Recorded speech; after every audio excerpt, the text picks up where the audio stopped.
Itulah jiwa. Sudah bisa dipaham tadi siapa tadi yang bertanya itu? Saya lupa.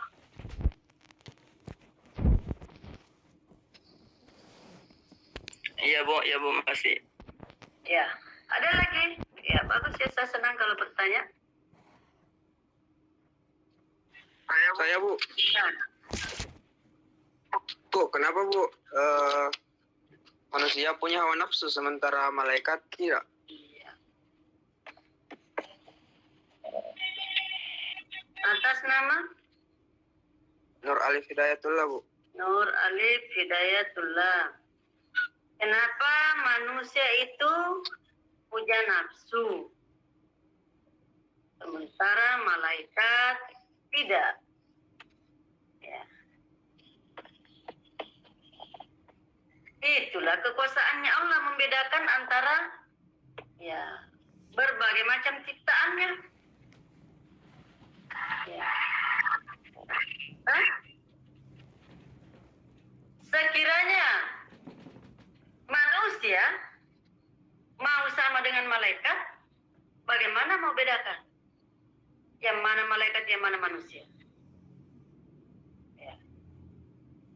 Karena manusia adalah membutuhkan materi, dia punya fisik, sementara malaikat tidak. Ya. Malaikat itu tidak melahirkan. Ya, jadi ketika dia diciptakan dari awal, ya begitulah dia wujudnya. Boleh kita lihat dia sampai hari kemudian. Dia tidak berkembang biak karena tidak punya nafsu. Dicabut nafsunya oleh Allah karena dia adalah makhluk yang tidak pernah membangkang. Hanya manusia yang punya nafsu, sehingga manusia itu bisa berkembang di dia.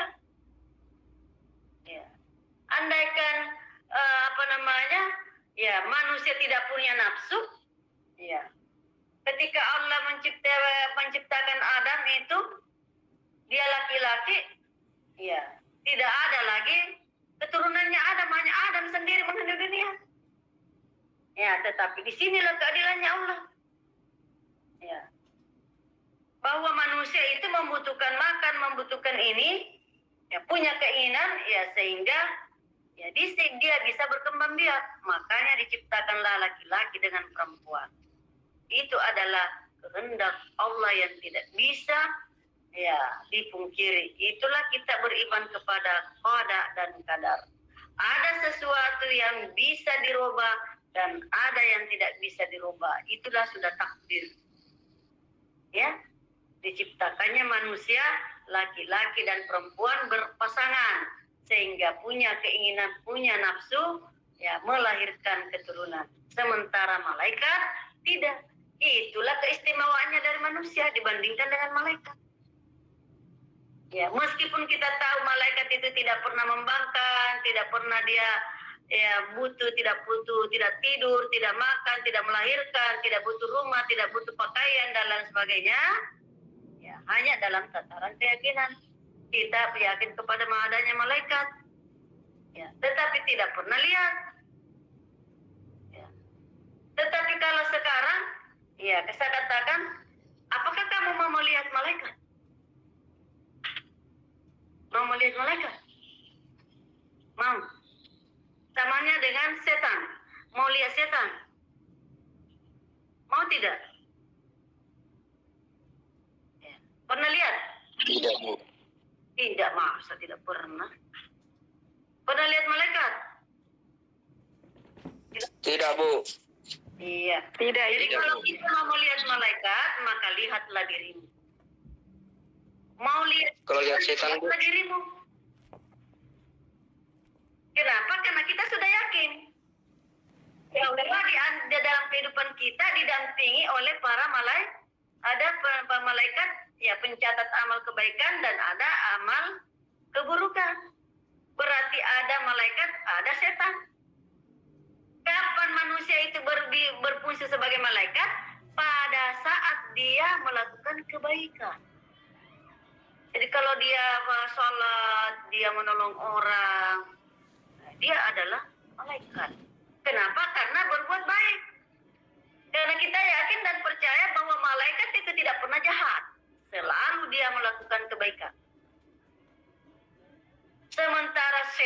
atau iblis yang selalu menggoda untuk melakukan kejahatan, kalau tidak pernah lihat wujudnya, lihatlah dirimu. Kapan kamu melakukan kejahatan, berarti tak usah cari di mana itu setan. Kamulah setannya. Ada temannya mau pergi salat, digoda. Jam mau pergi salat duhur di masjid. Besok ada Ji. Nah, berarti kamu yang menggoda temanmu tidak melakukan kebaikan, kamulah setannya pada saat itu. Kamu menggoda untuk melakukan kejahatan. Beritahu. Ya. Jadi tak usah dicari di mana itu malaikat, di mana itu setan, kembali kepada diri kita. Dalam diri manusia ada malaikat, dalam diri manusia ada setan. Jadi ketika kamu melakukan kejahatan, ya kamu katakan, di mana itu setan menggoda? Kamulah setannya. Ya makanya kalau tidak mau jadi setan, tidak mau jadi iblis, jangan goda sesamanya untuk melakukan kejahatan. Karena pada saat itu adalah kamulah ya setan yang berwujud manusia. Karena kan malaikat itu bisa merubah wujud. Bisa jadi manusia, bisa jadi binatang. Tiba-tiba kalau kamu keluar rumah, ada seekor kambing memberi salam. Ya. Ya.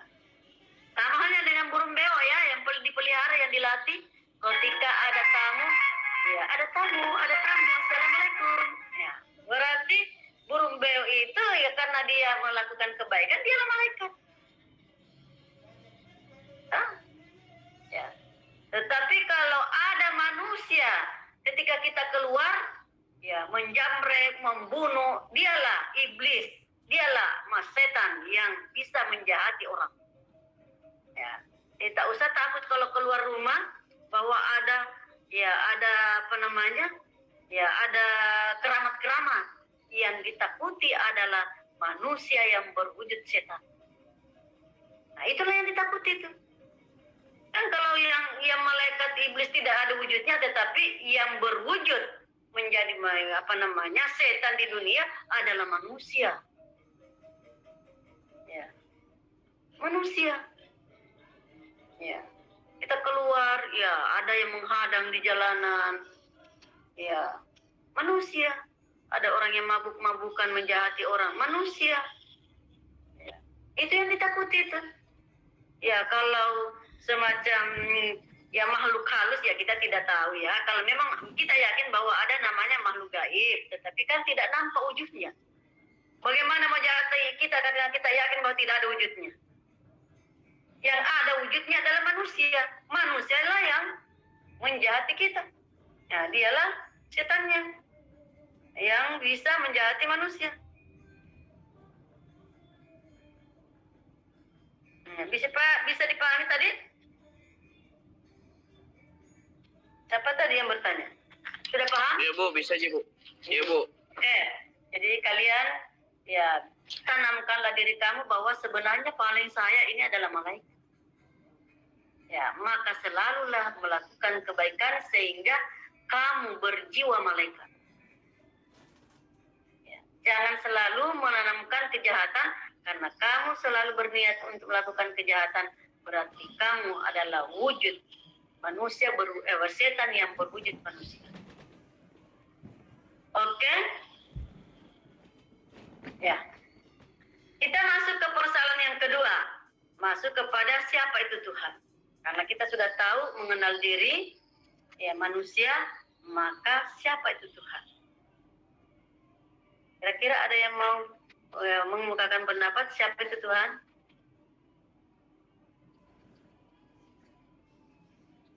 Fajri mungkin? Kalau menurut Fajri siapa itu Tuhan? Ya, tahu saya kalau Tuhan itu berarti ya silakan. Kalau saya Bu, menurut saya Tuhan merupakan pencipta atau dialah yang menguasai dialah menguasai penguasa alam semesta, begitu Bu. Jadi Tuhan itu adalah penguasa dari Fajri. Ada yang mau menambahkan lagi? Silakan. Izin menjawab Bu. Ya silakan. Tuhan itu adalah nama Muhammad Zulfari Zubair. Iya. Tuhan itu adalah Maha Pencipta yang menciptakan seluruh alam semesta, yang memiliki sifat Maha Mengetahui, Maha Mendengar, dan Maha Mengetahui segalanya. Iya, oke, sudah bagus.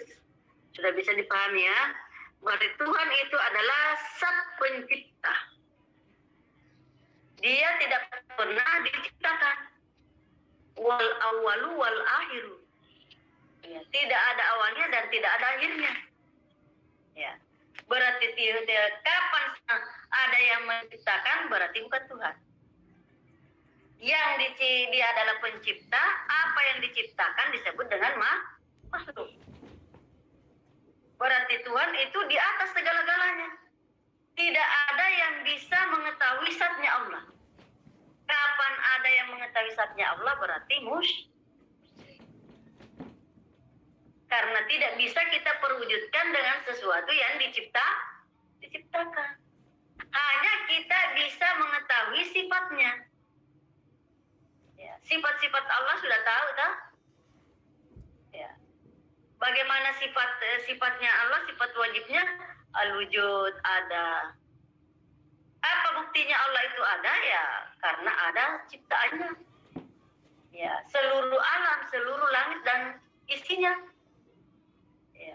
Makanya ketika kita sholat, ya, diwajibkan membaca Al-Fatihah. Alhamdulillahirabbil alamin. Segala puji bagi Allah, Tuhan seluruh alam.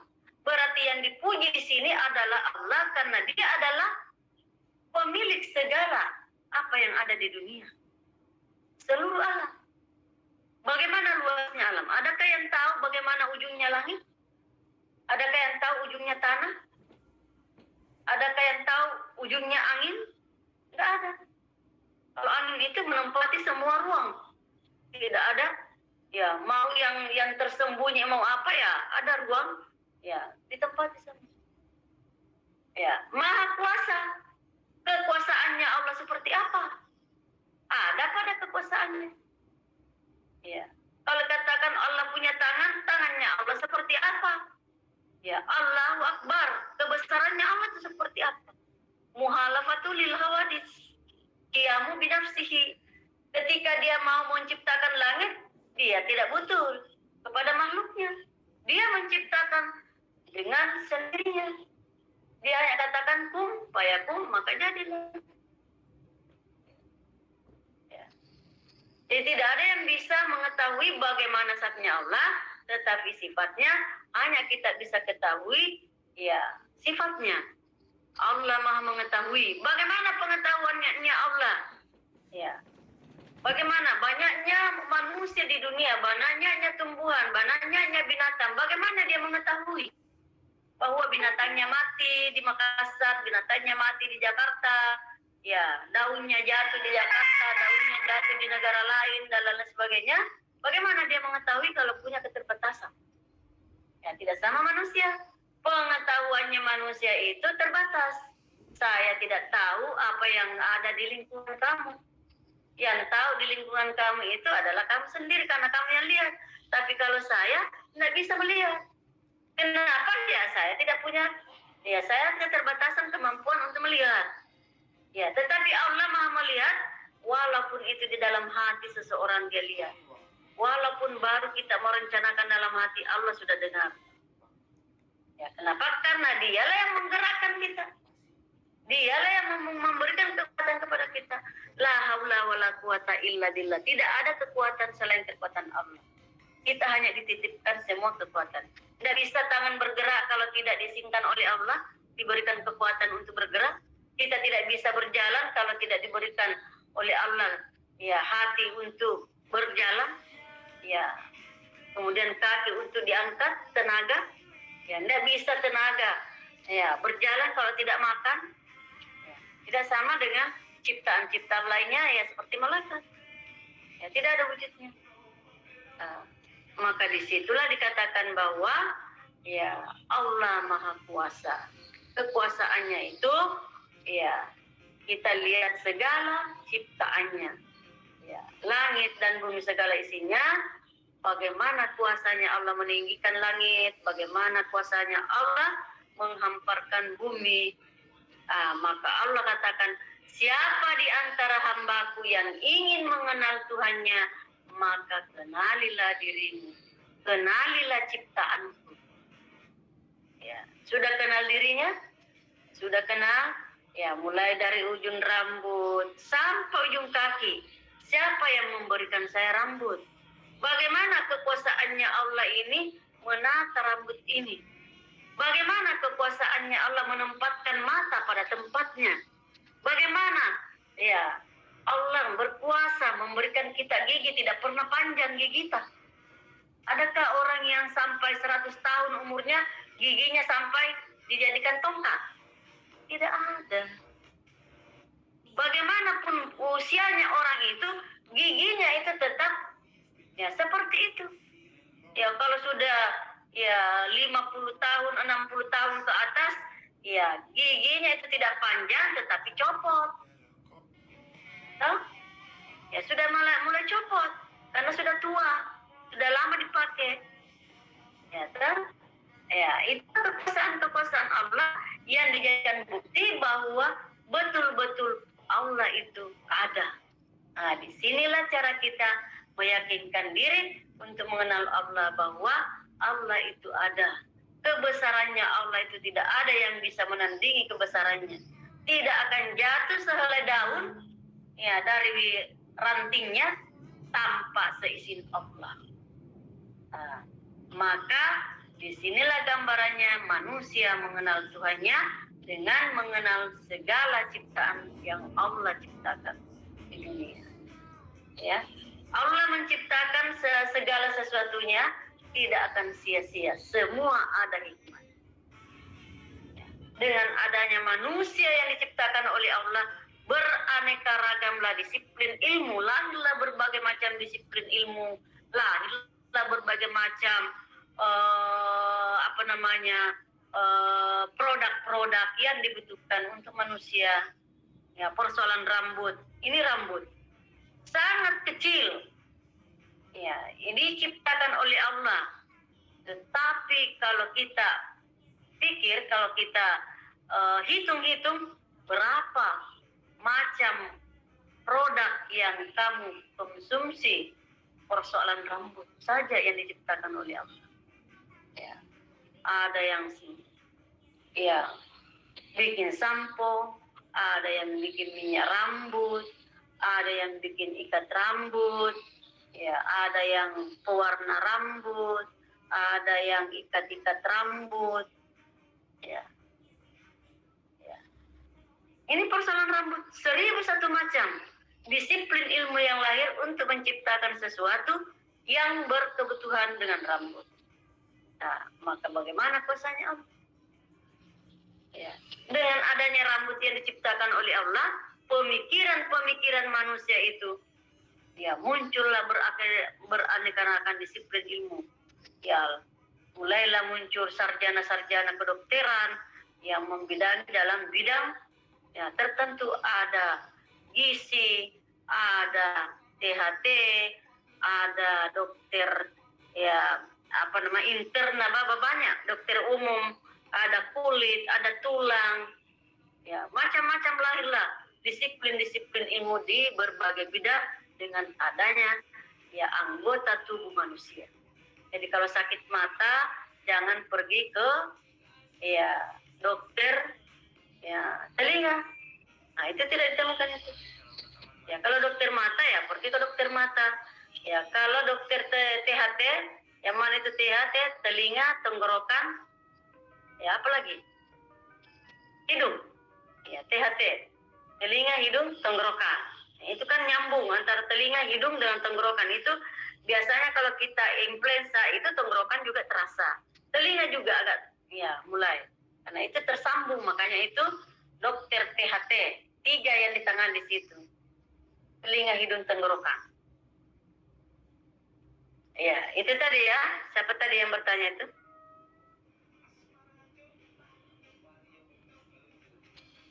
Ya, ada yang mau bertanya lagi? Silakan kalau ada. Ada kuliah setelah ini? Karena kita kan waktunya hanya jam 9 lewat ya.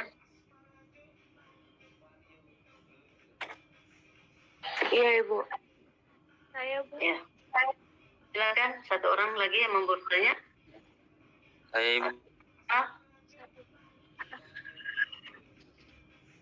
Andi Ayatullah, silakan Andi Ayatullah. Ibu, mengapa Ibu Allah Subhanahu wa taala masih menciptakan manusia dan menurunkannya di muka bumi ini untuk menjadi khalifah atau pemimpin, sedang Allah sudah mengetahui sifat manusia yaitu selalu merusak dan pertumpahan darah. Mengapa Ibu? Mengapa manusia ya diciptakan? Ya sebenarnya kita hadir di dunia ya itu adalah dosa warisan yang kita warisi, dosanya Adam. Ya, karena ada pelanggaran-pelanggaran yang dilakukan Adam sehingga Adam dikeluarkan dari surga. Sekiranya Adam tidak melakukan pelanggaran, tidak ada manusia. Disitulah kekuasaan Allah, ya karena dikatakan untuk apa saya ciptakan dunia yang begitu luas dengan segala isinya kalau tidak ada yang menikmati. Ya. Sehingga adanya pelanggaran yang dilakukan oleh Allah, maka disitulah kita diuji oleh Allah, akan kembali kepadanya. Kan kalau katakan bahwa Allah menciptakan segala sesuatunya untuk manusia, tetapi ada tuntutannya, wa ma khalaqtul jinna wal insa illa liya'budun. Tidaklah aku ciptakan manusia dan jin kecuali untuk menyembah. Berarti segala sesuatu di dunia ini sebagai bukti kehalifaan kita, sebagai bukti pemimpin. Karena binatang itu tidak bisa mengelola bumi. Ya, tumbuhan itu tidak bisa, hanya manusia karena dia punya akal. Oh, mau diapakan itu tumbuhan kalau ada, oh mau dijadikan papan, mau dijadikan ini dan lain sebagainya. Binatang mau diapakan itu binatang dikonsumsi dengan berbagai macam masakan-masakan dinikmati. Ya. Jadi memang Allah sudah takdirkan kita bahwa manusia memang dijadikan di dunia sebagai khalifah, sebagai penikmat terhadap apa yang saya ciptakan. Tetapi ya, tidaklah terjadi kerusakan di darat dan di laut kecuali tangan-tangan manusia. Disitulah diuji. Ya, ini adalah ujian bagi manusia. Ya, ketika Adam dikeluarkan dari, ketika Adam diberikan tempat dalam surga. Hai Adam, saya berikan kamu tempat di surga. Silakan kamu nikmati. Janganlah kamu dekati pohon huldi. Janganlah kamu memakan buah huldi. Buah yang terlarang buat kamu. Tetapi karena Adam pembangkang, ya maka dimakanlah. Maka Allah katakan, hai Adam, saya larang kamu makan. Kenapa kamu makan? Ya. Ketika Allah katakan kamu melakukan pelanggaran, maka saya keluarkan kamu dari tempat itu. Ya, saya siapkan kamu tempat. Ya, disinilah kasih sayangnya Allah. Ya. Marahnya Allah kepada Adam bukan dikeluarkan dalam artian tidak membuatkan tempat. Dia buatkan, ibaratnya dia buatkan dulu rumah, ya, kemudian dikeluarkan dari tempat yang tak semula, maka Allah katakan, hai Adam, saya keluarkan kamu di tempat ini, di bumi. Ya. Silakan, ya, kamu berada di tempat itu. Ya, berusaha sendiri. Saya sudah berikan kamu, saya ciptakan semacam pohon, saya ciptakan ini, berusahalah bagaimana kamu meramuhnya. Nah, maka disitulah Adam melakukan pelanggaran. Ketika Adam dengan iblis, ya keluar dari surga, ya terjadilah suatu perselisihan. Ya. Disuruhlah iblis, hai iblis, tunduklah kepada Nabi Adam. Tunduklah kepada Adam. Iblis katakan, untuk apa saya tunduk kepada Adam, sama-sama saya diciptakan? Karena ada persoalan-persoalan, sehingga Allah memerintahkan iblis tunduk kepada Adam, ya, sementara iblis tidak mau.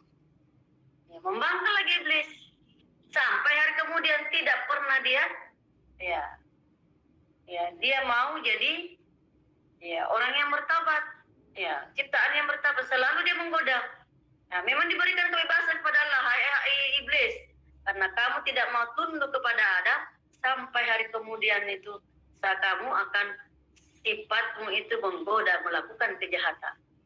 Itu sudah ditakdirkan dia bahwa dia adalah ciptaan Allah yang memang untuk menggoda, mencari mangsanya. Siapa temanmu ke dalam neraka? Godalah ciptaanku, kata Allah. Ya. Lahirlah manusia, ada godaannya, digodalah. Ya, itulah gambarannya, sehingga ya kenapa Allah menciptakan manusia? Ya karena adanya pelanggaran-pelanggaran yang dilakukan oleh Adam, sehingga dikabulkanlah doanya Adam, ya, mendapatkan pasangan, ya, sehingga melahirkan keturunan sampai kepada kita. Ya, itulah ceritanya. Sekiranya Adam tidak pernah melanggar, ya tidak ada manusia, malaikat saja yang diciptakan oleh Allah. Ada perusak. Ya. Sehingga dengan adanya manusia yang membangkang, maka di hari kembalinya nantinya Allah mempersiapkan, saya uji kepada manusia. Ya.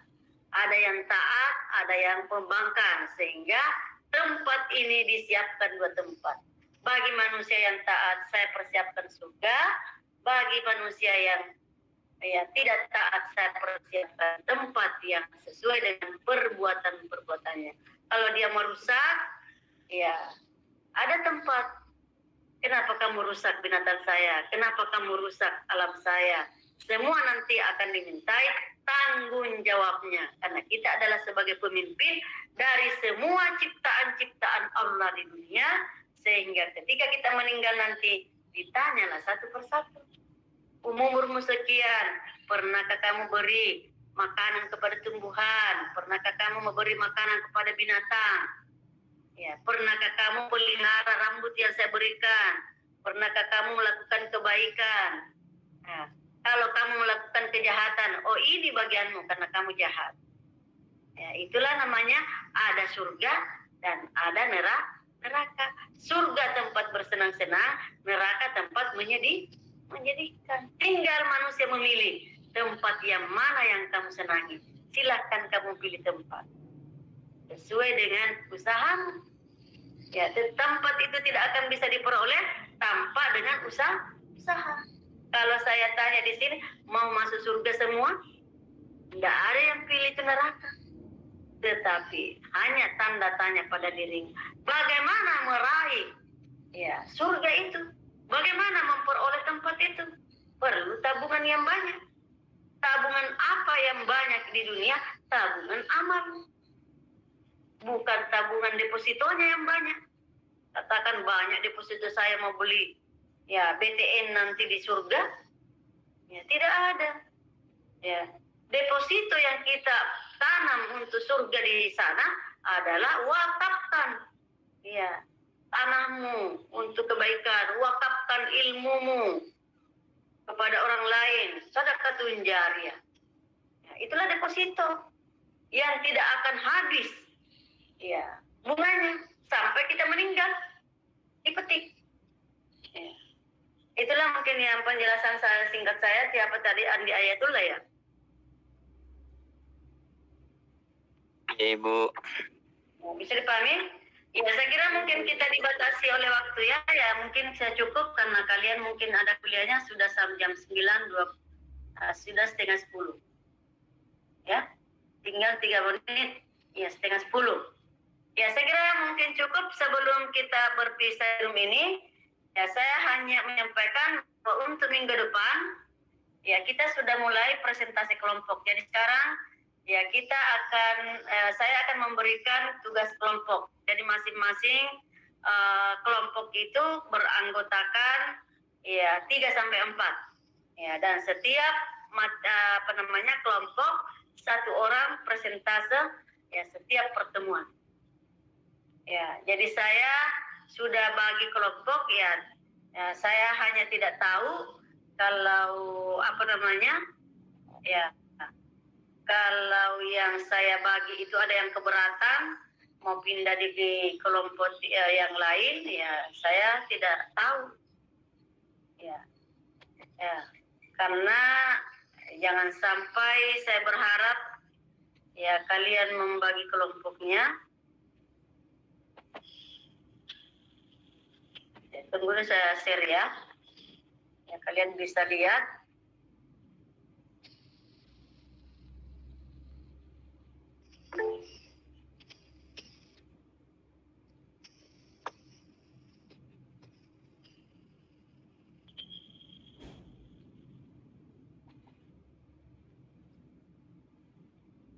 Atau nanti saya kirim di grup saja ya? Iya, Bu.